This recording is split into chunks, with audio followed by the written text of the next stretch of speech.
Hi friends, welcome back to my channel Sushmita tutorials. స్వామివారి పిలుపు రావడం అంటే ఇదేనేమోనండి. మీరు నమ్ముతారో లేదో తెలియదు. మేము 1 వీక్లో వెళ్తామనగా ముందు వారం అయితే మాకు రిజర్వేషన్స్ అయ్యాయి. అసలే మేలో క్రౌడ్ ఉంటుందని మనకు సోషల్ మీడియాలో అయితే అలచల్ అవుతుంది.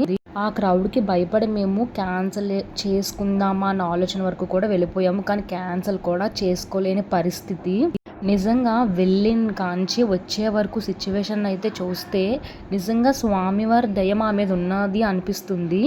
మాకు అన్ని రిజర్వేషన్స్ చాలా బాగా అయ్యాయి. వెళ్ళేటప్పుడు ఒక్కటి రిజర్వేషన్ అవ్వకపోతే ఇంకా అక్కడ మేము బ్యాక్ స్టెప్ అయితే వేయకుండా డబల్ డెక్కర్ ఆప్షన్ ఉంటే ఆ ట్రైన్కి అయితే మేము రిజర్వేషన్ చేయించుకున్నాము. ఎలా అయినా మాకు స్వామి దర్శనం దక్కాలని. లిటరల్లీ చెప్పాలంటే నాకు ఏసీ పడదు, ఏదైనా ఎక్స్పీరియన్స్ చేద్దాం అన్నట్టుగా మేమైతే స్టార్ట్ అయిపోయాము.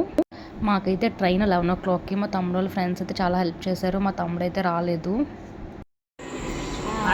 మేము ఈరోజు తిరుపతికి డబుల్ డెక్కర్ బస్సులోనే ఇక్కడ ఓన్ వాయిస్ ఎందుకు పెట్టానంటే వాళ్ళకి నేను యూట్యూబ్ చేయడం అంటే చాలా ఇష్టం.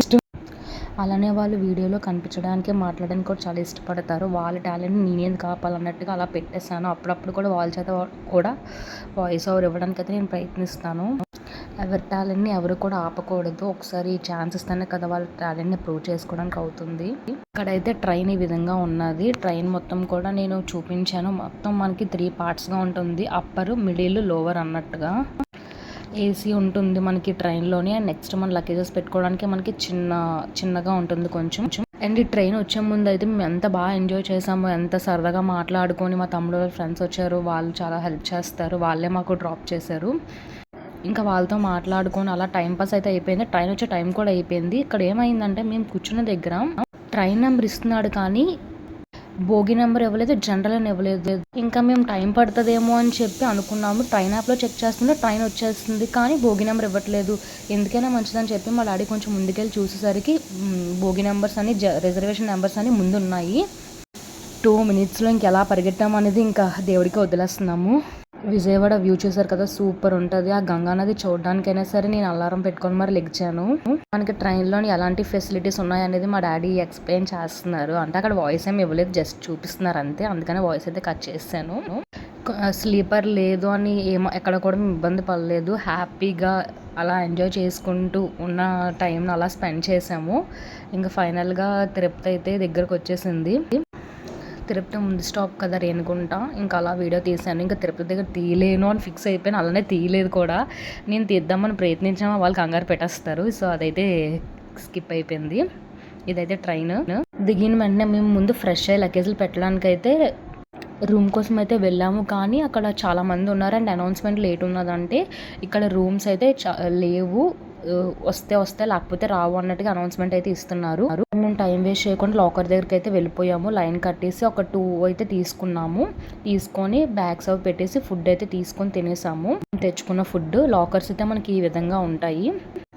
ఆధార్ కార్డు ఉండాలి అండ్ మనిషి ఉండాలి. ఆ 2 ఉంటే మనకి ఫామ్ ఇస్తారు. ఆ ఫామ్ ఫిల్ చేస్తే మనకి లాకర్ అయితే ఇస్తారు. ఆ లాకర్లో మనం లగేజ్ పెట్టేసుకొని ఆ లాకర్ దగ్గర మనమైతే పడుకోవడానికి ప్లేస్ కూడా ఉంటుంది. బెడ్షీట్, దుప్పట్లు ఇవన్నీ మనమే తెచ్చుకోవాలి. ఒక లాకర్ ఓన్లీ మనకి 24 hours మాత్రమే అవైలబుల్. కావాలంటే మళ్ళీ ఆ లాకర్ ఇచ్చేసి మనం ఇంకోటి తెచ్చుకోవాలి. లేదంటే ఇన్స్ట్రక్షన్స్ అవి ఉన్నాయి మీకు వాళ్ళు ఇచ్చిన పాంప్లెట్ మీద.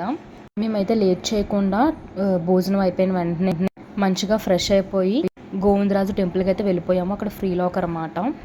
అయిపోగానే మేము ఒక మ్యాంగో అయితే తీసుకొని మేము అక్కడికి తిరుపతి వెళ్ళే టైంలోనే గంగమ్మ జాతర కూడా చాలా బాగా చేస్తారంట. అది కూడా మేము సోషల్ మీడియాలో చూసి ఎలాగైనా వెళ్ళాలి అనుకున్నాము. సో ఇంకా మేమున్న విష్ణు నివాసం నుంచి ఒక ఆటో అయితే కట్టించుకొని గంగమ్మ జాతరకి అయితే వెళ్ళాము. టెంపుల్ అయితే చాలా బాగుంది. అక్కడ విన్నదాన్ని బట్టి చూసుకుంటే అమ్మవారు అయితే చాలా పవర్ఫుల్ అండ్ అందరూ కూడా డిఫరెంట్గా వేషాలు వేసుకొని అరుచుకొని వెళ్తున్నారు. మాకు అసలు ట్రెడిషన్ కోసం తెలియదు. సో వాళ్ళు సడన్గా అరిచేసరికి మేమైతే భయపడ్డాము. వీడియో క్లిప్ తీయడం కూడా నేను కొంచెం షేక్ అయిపోయాను. దర్శనం అయితే జాతర అంటే ఆల్మోస్ట్ మనకి దర్శనానికి ఎలాగైనా ఒక 2 hours అలా పట్టేస్తుంది. కానీ 1/2 hourలో దర్శనం అయిపోయింది. నిజంగా అమ్మవారి బ్లెస్సింగ్స్ కూడా మాపై ఉన్నాయి అని అనిపించింది. నెక్స్ట్ ఇలా మాకు దర్శనం అయిపోయిన ఒక 10 minutesకి గుడి అయితే క్లోజ్ చేశారు నైవేద్యం పెట్టడానికి నన్ను మా డాడీని పక్కన పెడితే మా మమ్మీని మా చెల్లిని అయితే గర్భగుడిలోంచి పంపించారు. అది ఇంకా ఎక్సలెంట్. చాలా హ్యాపీగా ఫీల్ అయ్యాము. ఇక్కడ కనిపిస్తున్నారు కదా, వీళ్ళకైతే మేము స్టోరీ అడిగాము. ఇక్కడ అమ్మవారికి అయితే ఉప్పు నైవేద్యంగా సమర్పిస్తారంట. సపరేట్గా అమ్మవారి వీడియో పెట్టి నేనైతే స్టోరీ చెప్దాం అనుకున్నాను, కానీ మనకి యూట్యూబ్లో ఇన్స్టాగ్రామ్లో చాలామంది చెప్తున్నారు. ఇక్కడ నేనైతే పాంప్లెంట్ కూడా మీకు ఫోటో పెట్టాను, ఏ రోజు ఏ అవతారం అనేది. మీరు స్టోరీ తెలుసుకోవాలనుకుంటే యూట్యూబ్లోకి వెళ్ళి తిరుపతి గంగమ్మ తల్లి స్టోరీ అంటే వస్తుంది. నెక్స్ట్ రోజు మేము మార్నింగ్ ఎస్ఎస్డి టోకెన్ కోసం అయితే 3 o'clock లెగిసి 4 o'clock కల్లా మేము లైన్లోకి అయితే వచ్చేసాము. ఇక్కడ కూడా మేము టాప్ 8లో ఉన్నాము. ఇక్కడ కూడా మాకు చాలా హ్యాపీగా అనిపించింది, ఎందుకంటే వాళ్ళకి లిమిటెడ్ ఉంటుంది ఎస్ఎస్డి టోకెన్స్. సో అంతమందికి మాత్రం ఇస్తారు. ఇక్కడ మేము టాప్లో ఉన్నాం కాబట్టి మాకు మా పేరెంట్స్ మ్యారేజ్ డే రోజే మాకు దర్శనం అవుతుంది అనుకున్నాము. అక్కడ చిన్న డిసప్పాయింట్ అయ్యాము. ఇక్కడ ఏంటంటే మనము May 8th తీసుకున్నాం అనుకోండి, May 9th మనకు దర్శనం అవుతుంది. ఆ విషయం మాకు తెలియక ఆ రోజు దర్శనం వస్తుంది అనుకోని మేమైతే May 8th వెళ్ళాము. అయినా ముందు రోజు కూడా మాకు వెళ్ళడానికి ఆప్షన్ లేదు, ఎందుకంటే మేము వచ్చింది ఆఫ్టర్నూన్ కదా. మనకు వాళ్ళు SSD tokens only early morning అయితే ఇష్యూ చేస్తారు, 5-5:30 ఆ టైంలో. అండ్ మాకైతే May 9th మార్నింగ్ 3 o'clock దర్శనం అయితే వచ్చింది. మేము మళ్ళీ అరుణాచలంకి రిజర్వేషన్ అయితే చేసుకున్నాము. ఆ ట్రైన్ మిస్ అయిపోతామేమో అనుకున్నాము. అక్కడ మేమైతే అడిగాము ఇలా ఎంత టైం పట్టింది అన్నట్టుగా అడిగితే మా ముందు రోజు వాళ్ళకి 6 hours పట్టిందంట. దాన్ని బేస్ చేసుకొని మేము కౌంట్ చేసుకున్నాం. ఓకే మాకు ఒక 8 hours టైం ఉంది కదా అని చెప్పి మాకు 2 hours దర్శనం అయిపోయింది. 2 minutes ఉన్నాను స్వామివారి ముందు. చాలా హ్యాపీగా అనిపించింది. దర్శనం కంప్లీట్ అయిపోయిన తర్వాత దీపం అది వెలిగించుకొని కొన్ని ఫొటోస్ అవి తీసుకొని మేమైతే కొండ కిందకి వచ్చేసాం లాకర్ దగ్గరికి అరుణాచలం వెళ్ళడానికి.